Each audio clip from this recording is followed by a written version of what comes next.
Step away from the console. Commander Jax Thorne's voice cut through the tense silence of the SEAL command center. He glared at the 24-year-old maintenance worker in her simple jeans and t-shirt. She didn't flinch. Her hands moved over the drone's delicate circuitry with a surgeon's grace, ignoring the powerful commander towering over her. The entire team watched, knowing a critical mission hung by a thread. "You are not cleared for this system," Thorne growled. What they didn't know? This was Ren Nix Novak, a ghost who wrote the very code they used. The late September sun cast a lazy golden glow over Coronado, California, the kind of perfect postcard weather that made the palm trees sway gently in the Pacific breeze. But inside the cold, windowless heart of the Naval Special Warfare Command Center, the atmosphere was a frigid storm of failure. The main screen, a wall-sized monitor that usually displayed crystal-clear drone footage, was a chaotic mess of digital snow. A high-pitched screech tore through the speakers for a final agonizing second before dying, leaving a silence that was heavier and more suffocating than any explosion. Eagle 1, the last reconnaissance drone and the final hope of Operation Iron Trident, was gone. Commander Jax Thorne, a man built like a battering ram with the sharp, intelligent features of a predator, gripped the edge of the steel console. At 36, his dark hair was just beginning to show hints of gray at the temples, and his eyes, usually a piercing blue, were shadowed with a fatigue that went bone deep. The mission to rescue his cousin, the abducted quantum physicist Dr. R.S. Thorne, was not just a professional duty. It was a personal crusade. A crusade that had already cost him his best friend, Sergeant Rico Diaz, whose smiling face was a ghost that haunted Jax's every waking moment. This failure felt like a second betrayal to Rico's memory. "Report!" Jax's voice was a low growl, stripped of its usual commanding authority, leaving only the raw edge of restrained fury. "It's gone, sir. Swallowed whole," Lieutenant Kai Ryder answered, his fingers still flying across a keyboard in a useless attempt to find a ghost signal. Kai, at 28, was the team's tech prodigy, a lean, wiry officer whose mind moved at the speed of light. His uniform was immaculate, a stark contrast to the sweat beading on his forehead. "The Aegis system took it offline completely. We've lost him." A wave of bitter helplessness washed over Jax. He had promised his family.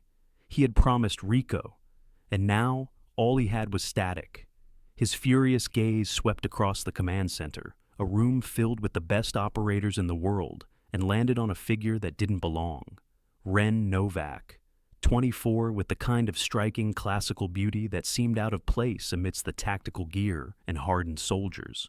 Her long, jet-black hair was pulled back into a tight, neat bun, revealing a flawless, pale complexion. Dressed in a simple gray t-shirt and faded blue jeans, she was kneeling by a backup console, a micro-soldering iron in her hand, her focus absolute. To Jax, her quiet diligence in the face of his catastrophic failure was an insult. He strode towards her, his large frame casting a long, intimidating shadow over her. "What are you doing?" he snarled. Ren didn't startle. She looked up, her vivid green eyes meeting his without a trace of fear. Her voice was steady and even, reinforcing the electromagnetic shielding on the circuit board. The backwash from the Aegis pulse could be causing cascading interference in our own systems. "Useless theories!" Jax roared, the dam of his control finally breaking. The pain of losing Eris, the guilt over Rico, all of it funneled into a single, misplaced target. "My cousin is out there, and you're sitting here playing with a soldering iron? Get out! Get out! Now!" A flicker of hurt crossed her face, so quick he almost missed it, before being replaced by a cool, unreadable mask. Without a word, she began to pack her tools with methodical precision, her movements deliberate and graceful. As she stood and turned to leave, a small folded piece of paper slipped from her pocket and fluttered unnoticed to the floor. As the door clicked shut behind her, Master Chief Elias Vance stooped to pick up the paper. Elias was the oldest man in the room, a veteran SEAL in his late 40s, whose face was a roadmap of past conflicts.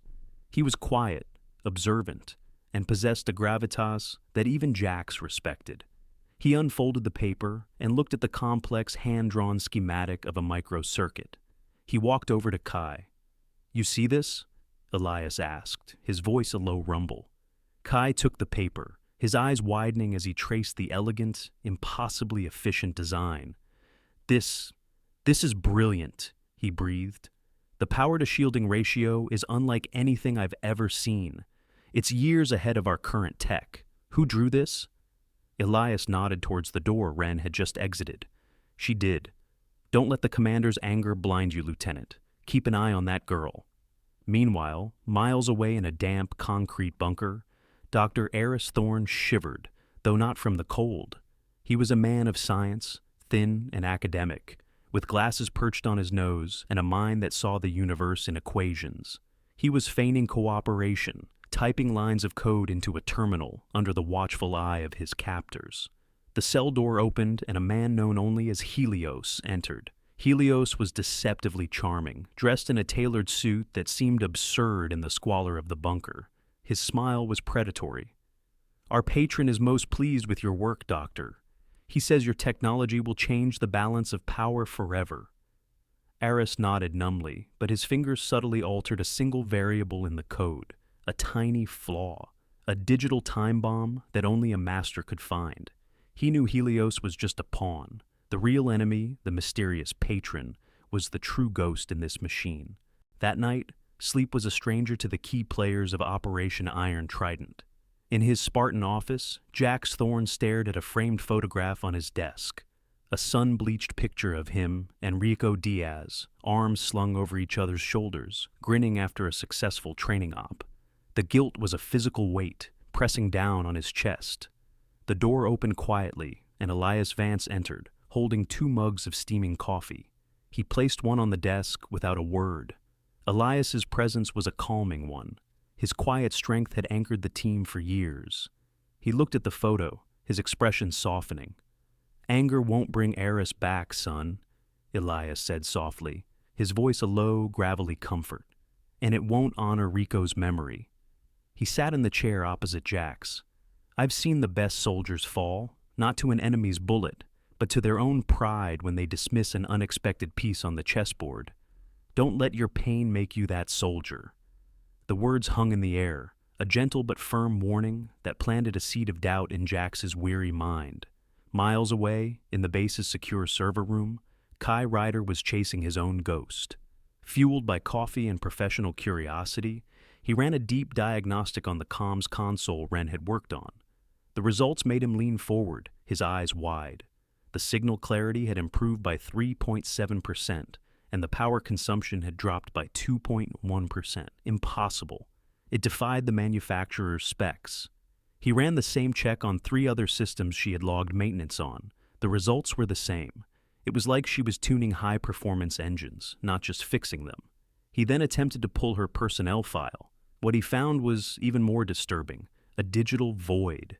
Her records began exactly 8 months ago, the day she was hired as a contractor. Before that, Ren Novak simply didn't exist. It was a clean slate, too clean, the kind of digital scrubbing only the highest levels of intelligence could perform. Kai leaned back, a single thought echoing in his mind. Who are you? Ren, meanwhile, lay awake in her small, sterile room, staring at the ceiling.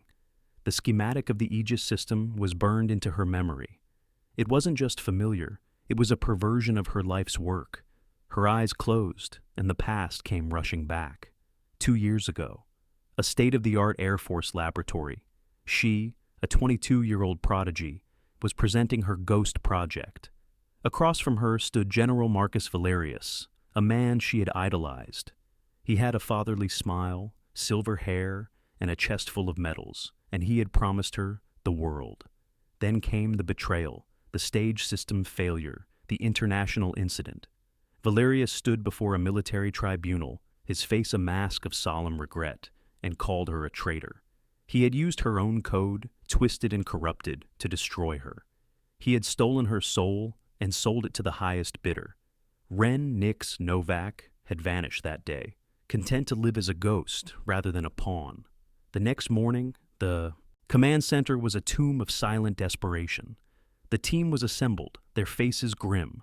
Jack stood before the main screen, looking defeated. "There's no way through," he said, his voice heavy.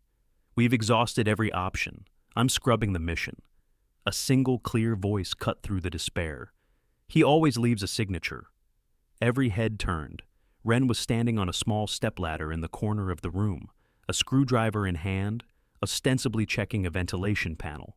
She met Jax's stunned gaze. "Look for a redundant code string in the decryption algorithm," she continued, her voice unwavering. "A backdoor designed to look like a system flaw. It's his calling card."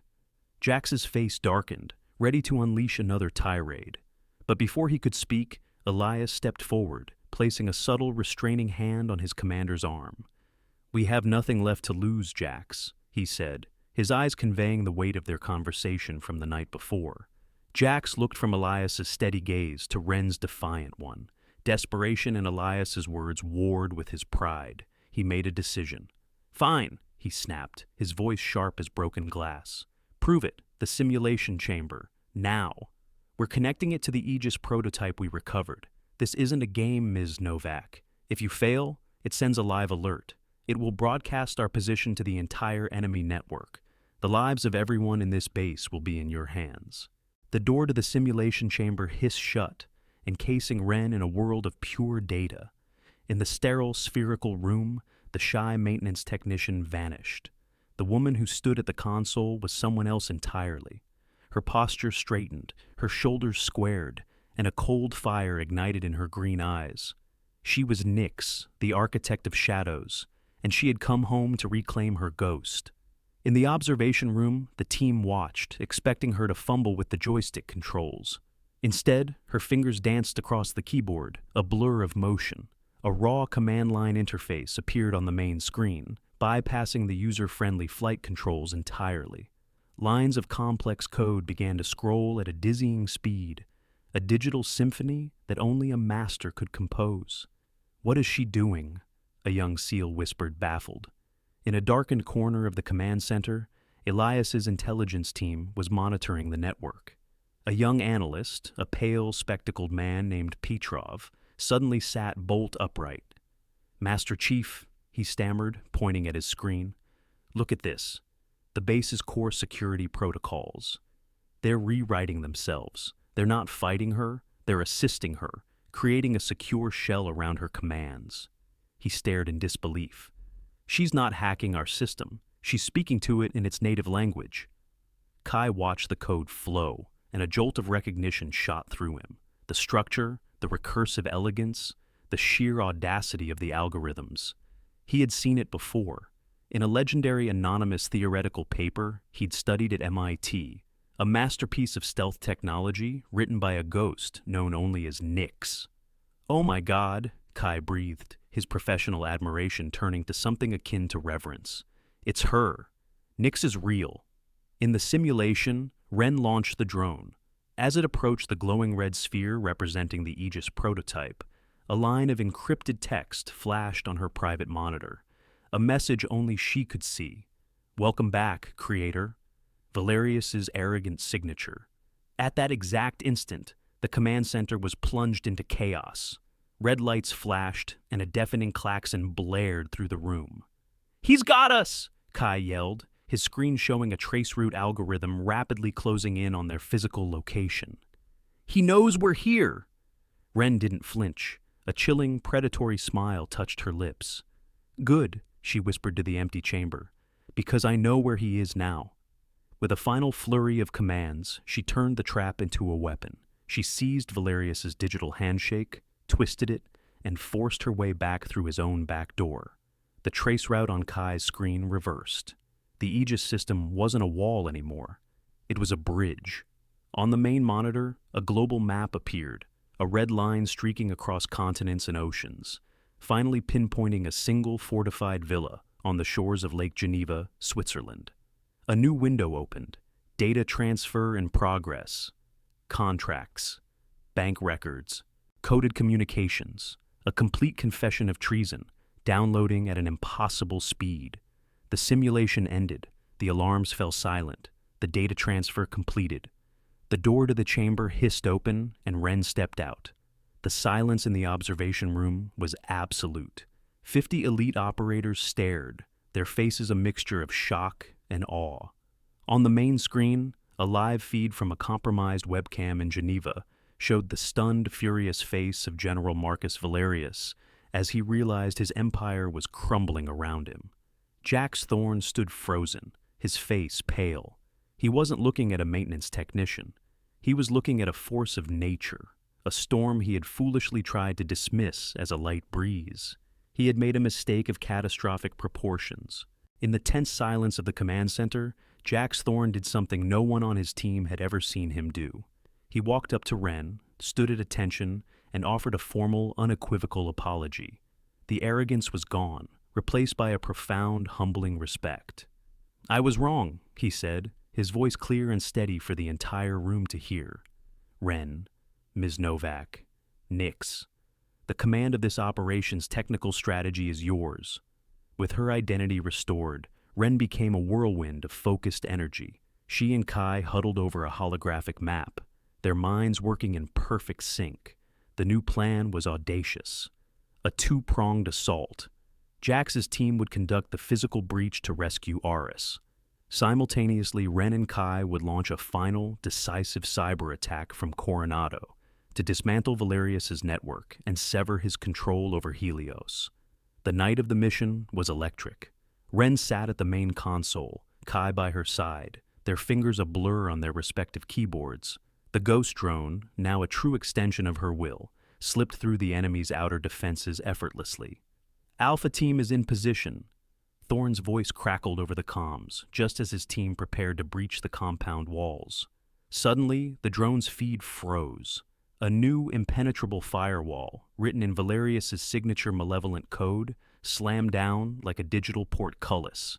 The drone was trapped, and all communications with Thorne's team were severed. "We're blind!" Thorne's voice shouted through a burst of static before being cut off completely. In the command center, a wave of panic began to ripple through the operators, but Wren remained calm. She locked eyes with Kai, a silent conversation passing between them, a shared understanding born of mutual genius and trust. "Activate the Lazarus Protocol," she commanded, her voice ringing with authority. Kai didn't hesitate. His fingers flew, inputting the final authorization for the kill switch, the dormant virus Wren had embedded in the heart of her original Ghost project years ago as a final failsafe. Inside the bunker, Aris Thorne felt the lights flicker as the cyber war reached its zenith. This was his chance. Using a piece of scavenged wire, he short-circuited a major power conduit leading to the munitions locker. A sharp explosion rocked the bunker, plunging his section into darkness and chaos, drawing guards away from his position just as Thorne's team blew the door. A digital earthquake tore through Valerius's network. The Aegis system didn't just shut down. It violently inverted, unleashing a massive electromagnetic pulse that fried every electronic device in the terrorist compound. In the ensuing chaos, Thorne's team stormed in, secured Aris, and vanished into the night. The mission was a success. The aftermath was swift and decisive. Armed with Wren's data and Aris's testimony, an international special forces unit stormed Valerius's Geneva villa. The disgraced general was tried for high treason and espionage, stripped of all honors, and sentenced to life without parole in the ADX Florence Supermax prison. The Helios network, deprived of its puppet master and funding, was systematically dismantled in coordinated raids across 3 continents. Weeks later, the Department of Defense held a press conference. They publicly exonerated Wren Nix Novak, restoring her name and awarding her the Defense Distinguished Service Medal. She accepted the position as the first civilian director of SOCOM's new Advanced Technology Warfare Unit. 6 months later, sunlight streamed into a state-of-the-art laboratory overlooking the Pacific. Wren and Kai stood before a holographic display, debating the finer points of a revolutionary new drone design. The door opened, and Jax entered with a smiling, healthy Aris Thorne. Jax held up a bottle of champagne. "Congratulations," he said, his grin genuine. "The Pentagon just approved your first official budget." He handed them a tablet. On the screen was the project cover sheet, Project Nyx. Kai reached out and took Wren's hand. The ghosts of her past were finally laid to rest. She hadn't just reclaimed her name. She had built a new future, forged in the fires of betrayal and redeemed by courage and brilliance. The story of Ren Novak, Nyx, teaches us a powerful lesson about the miracles that lie dormant within us. Sometimes what we believe is a burden, a painful past, or a skill we've been forced to hide, is actually a God-given gift, waiting for the right moment to shine through the darkness. In our own daily lives, we all face our own versions of Commander Thorn, people or situations that underestimate us, that try to define us by our job title or our appearance. We all have moments where we feel like a forgotten technician in the corner of the room. But this story is a reminder that even when the world tries to silence us, we each possess a unique spark, a hidden strength that is ours alone. The true miracle is finding the courage to step out from the shadows and reclaim the person you were always meant to be. If this story touched your heart, please share it with someone who needs a reminder of their own inner power. Let us know in the comments about a time you found a strength you never knew you had. And be sure to subscribe to the channel for more stories of hidden heroes and unexpected triumphs. May God bless and protect all of you who are watching. Stay safe.